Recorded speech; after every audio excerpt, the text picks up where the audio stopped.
Alas 3:30 ng hapon mga kaibigan dito sa lugar na ito. Nakikita ninyo ang sitwasyon, mga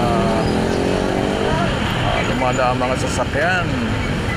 May 13, 2025, araw ng Martes or Tuesday mga kaibigan. Alright mga kaibigan, kapon ay election at ngayon tapos na.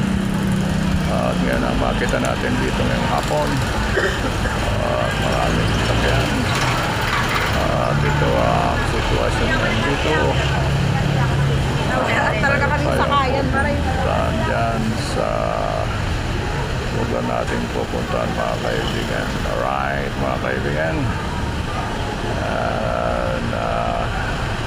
Kumusta kayong lahat? Saan man kayo naroon na mga kapwa Bicolano, Pilipino, sa mga panig ng mundo mga kaibigan.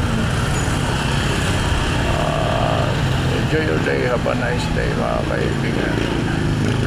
Alright, ito ang sitwasyon nga dito at nakikita ninyo ang mga nangyayari sa itong oras ng hapon na tayo ay pupunta doon sa kabila. Tayo tatawid mga kaibigan. Alright, enjoy your day, have a nice day, and see ya mga kaibigan. Alright, dito na tayo sa tayo tatawid mga kaibigan.